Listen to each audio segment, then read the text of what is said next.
Have you ever had someone so close to you, someone who felt like family, just ripped out of your life by the one person who's supposed to protect you? I'm talking about a bond so deep it shaped who you are, only to have it shattered by a single, harsh decision that left you reeling with anger and heartbreak. That's exactly what happened to me when my dad, the man I looked up to my whole life, banned me from seeing my best friend, Jake, for reasons I couldn't even understand at the time. Overnight, I lost the one person who got me through my darkest days, and I was left with nothing but a gaping hole in my heart and a burning need to fight back. This isn't just a story about a friendship torn apart. It's a raw, emotional journey through betrayal, longing, and the desperate struggle to reclaim a connection that meant everything to me. From the moment my dad laid down his ultimatum to the painful steps I took to rebuild what was lost, I'm going to take you through every gut punch of emotion, every memory that still stings, and every impossible choice I had to make. Stick with me for this long, messy ride because I'm still wrestling with the fallout, and I need your help to figure out if I've done the right thing, or if I've risked too much in the name of loyalty. Let's get into it. My name's Caleb, and I'm 29 years old, living in the small, rugged town of Bozeman, Montana, where the Rocky Mountains loom like silent guardians and the air always carries the crisp bite of pine and earth. Bozeman's a place of raw beauty, with its wide-open spaces, the winding Gallatin River cutting through the valley, and the constant hum of outdoor life.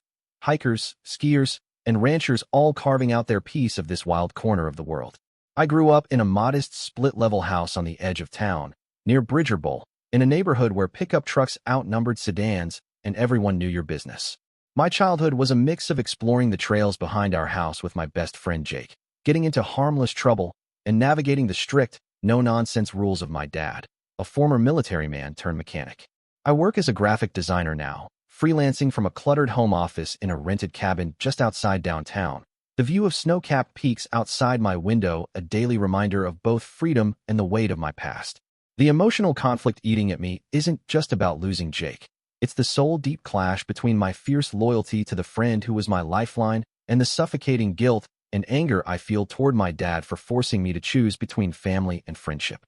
The key player in this storm is my dad, Tom, a 58-year-old widower with a steel spine and a temper that could freeze a room, shaped by years in the Army and a life of hard knocks after my mom passed from cancer when I was 12. He's always been about discipline, order, and protecting me, even if it meant crushing parts of my world under his boot. The conflict exploded when, at 17, he banned me from seeing Jake, claiming my friend was a bad influence after a stupid teenage mistake we made together, leaving me torn between the brother I chose in Jake and the father I couldn't escape, a rift that's haunted me for over a decade with feelings of betrayal, resentment, and a longing for the connection I lost. Memories of my life with Jake crash over me like waves as I sit in my cabin, the distant howl of wind through the mountains echoing the ache in my chest, each recollection a bittersweet stab as I try to piece together how it all fell apart. I think back to when we were kids, maybe 10 years old, racing our bikes down dirt trails near Pete's Hill, laughing as we crashed into bushes, promising we'd always have each other's backs no matter what. I remember late nights in high school, sneaking out to camp under the stars near Hyalite Reservoir, sharing dreams of escaping Bozeman. Jake wanted to be a musician. I wanted to design album covers. Our futures tangled together like the roots of the pines around us. I can still feel the warmth of those moments, sitting on his porch after my mom died. Him just being there, not saying much, but his presence a lifeline when Dad's grief turned him into a wall of silence. Now, staring at the empty chair across from my desk, I wonder how those bonds could be severed so brutally, and why I let it happen. The unraveling of my world started 12 years ago, in the bitter winter of 2011, when I was a junior in high school, and a single dumb decision spiraled into a fracture I couldn't foresee, the snow outside mirroring the cold that settled into my life. Jake and I, being typical reckless teens, got caught spray painting an abandoned barn out near Belgrade, just messing around, not hurting anyone, but Dad got wind of it after the property owner called him, and he lost it. I came home to him waiting in the living room, his face like thunder, the air in our house thick with his disappointment as he laid down the law. No more Jake, no contact, no exceptions, or I'd be grounded until I graduated, maybe worse. My stomach churned with panic, my mind racing to argue, but his glare shut me down, and at 17, still reeling from Mom's loss, I didn't have the spine to fight back. Not yet. Bozeman's icy streets felt emptier that winter, every corner a reminder of Jake. As I walked to school alone, my best friend reduced to a ghost I couldn't reach. The months that followed were a slow bleed of loneliness and suppressed rage. As I navigated high school without Jake, Bozeman's rugged beauty a cruel backdrop to my isolation.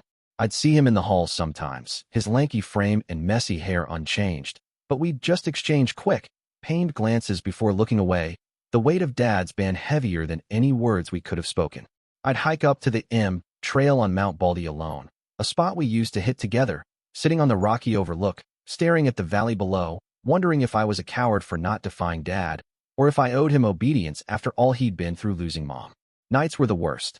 I'd lie awake in my childhood bedroom, the creak of our old house mixing with my frustration, replaying that night at the barn, wishing I'd taken the fall alone to spare Jake, hating how Dad's control had stolen the one person who made me feel whole. The emotional toll carved deep grooves into me, seeping into every part of my life in Bozeman as I wrestled with the loss while trying to keep my head above water. School became a slog. My grades slipped, teachers noticed, but I couldn't explain that I was grieving a living person, not a death. I stopped joining friends at local spots like the Feed Cafe for after-school burgers, dodging their questions about Jake, ashamed to admit I'd let my dad dictate my life, feeling like I'd betrayed my friend more than Dad had betrayed me. Even Bozeman's charm, the golden glow of the mountains at sunset, the crunch of snow underfoot, felt hollow, a reminder of adventures I'd shared with Jake, now just echoes as I trudged through town, my camera unused, my creativity stifled by the void he'd left. I started resenting Dad more with each passing day, his gruff, "it's for your own good," lectures at dinner a bitter pill, leaving me wondering if his version of protection was just another way to control me. The unexpected twist came years later, in the fall of 2018, when I was 24, long after high school, on a chilly evening in Bozeman, when I finally uncovered the real reason behind Dad's ban. A truth that shifted my anger into a tangled mess of understanding and fresh pain.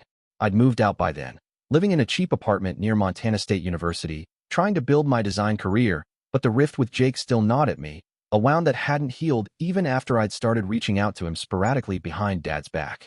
I was over at Dad's house helping him fix a busted truck engine in his garage, the smell of oil and metal sharp in the air, when he let slip something he'd buried for years.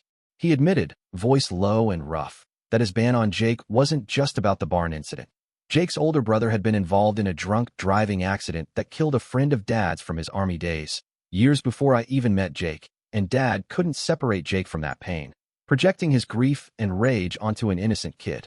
Standing there, wrench in hand, the cold concrete under my boots, I felt a storm of emotions. Fury that he'd punished Jake for something he didn't do, guilt for not questioning him sooner, and a deep sadness that his unresolved trauma had cost me so much.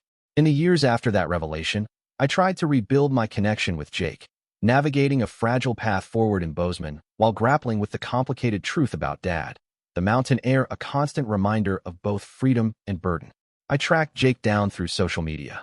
He'd moved to Missoula for a while, but was back in Bozeman, working as a bartender at a dive near Main Street, and sent him a long, messy message, apologizing for disappearing, explaining Dad's ban, pouring out years of regret.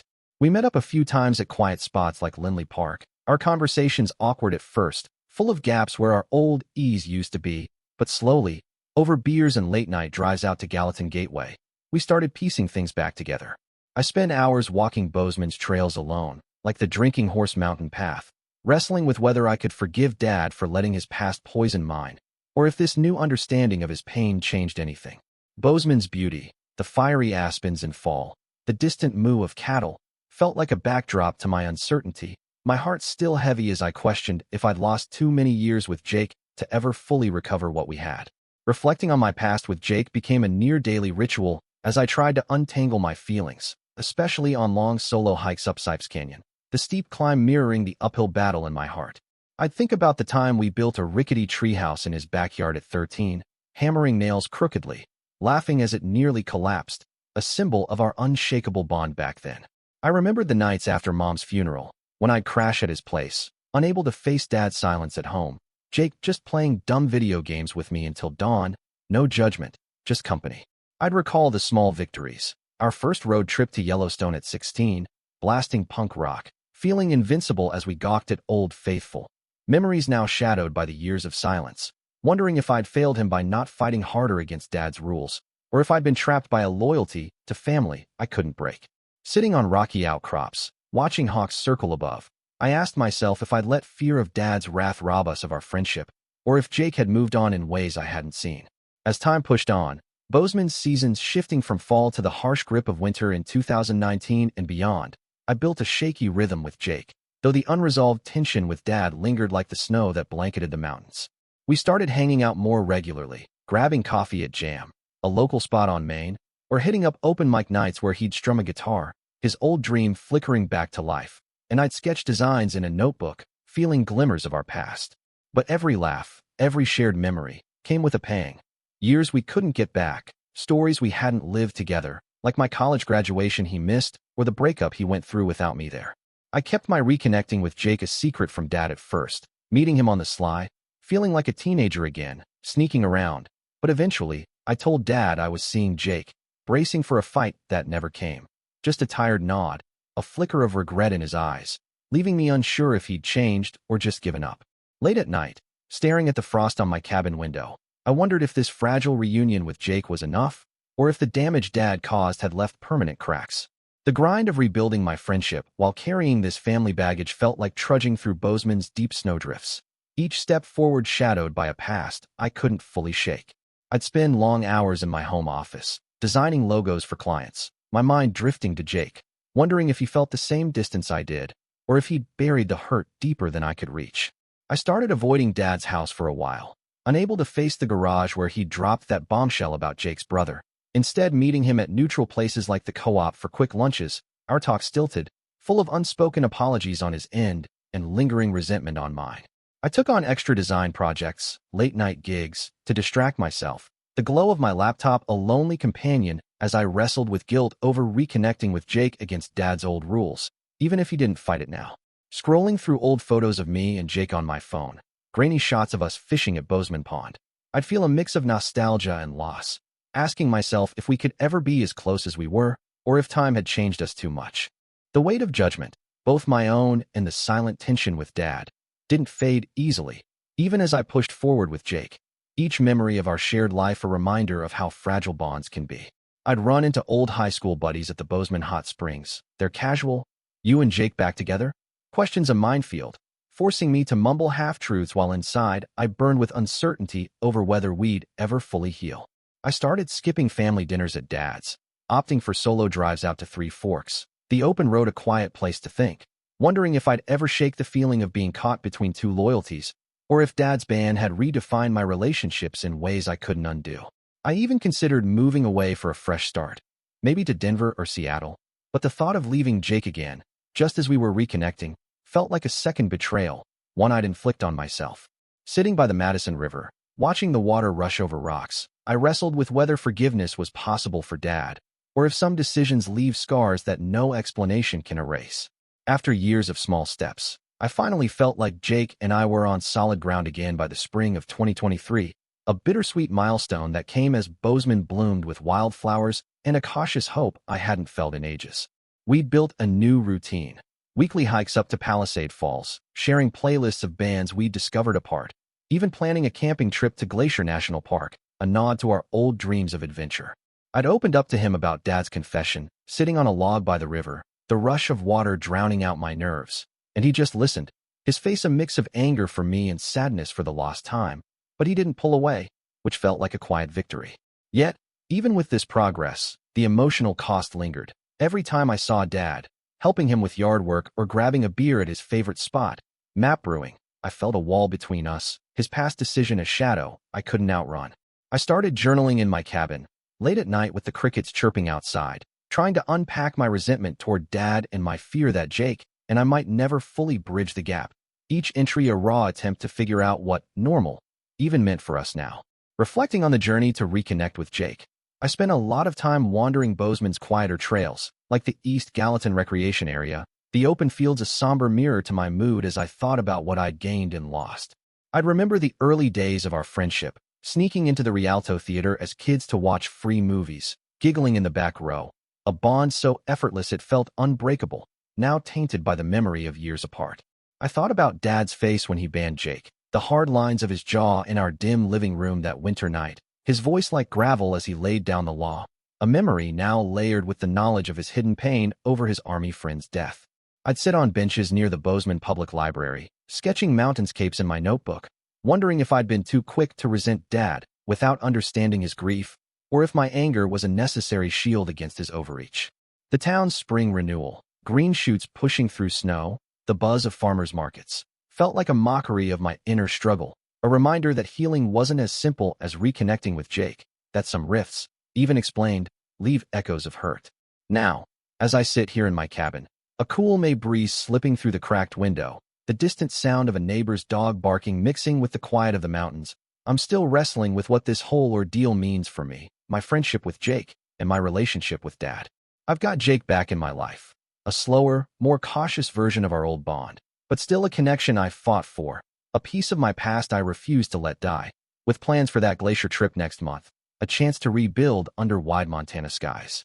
But knowing Dad's reasoning, knowing his band came from a place of unresolved trauma rather than malice, has me questioning if I've been too hard on him, if I should have tried to understand sooner, or if I'm right to hold this distance as a boundary against future oversteps. I hate the thought of hiking with Jake, laughing over old memories, while wondering if Dad's sitting alone in his house, carrying guilt I can't fully absolve him of, but I can't ignore the pull of this friendship, the way it feels like a piece of me I needed to reclaim, even if it means navigating unresolved tension with my only remaining parent. So, I'm turning to you guys, because I'm at a crossroads and I could really use some outside perspective. If you were in my shoes, would you let go of the resentment and fully forgive Dad, even if it means risking more misunderstandings, just to rebuild that family closeness while I still have him in my life? Or would you keep this boundary, prioritizing your own healing and the friendship you fought for with Jake, even if it means your relationship with your dad stays strained, maybe forever? How do you balance the love and history you have with a parent against the pain of a decision that cost you so much, especially when their actions came from grief, not cruelty? I want to believe there's a way to move forward, to cherish my bond with Jake while still holding space for Dad in my heart, but I'm not sure how to forgive without forgetting, or if some hurts are too deep to fully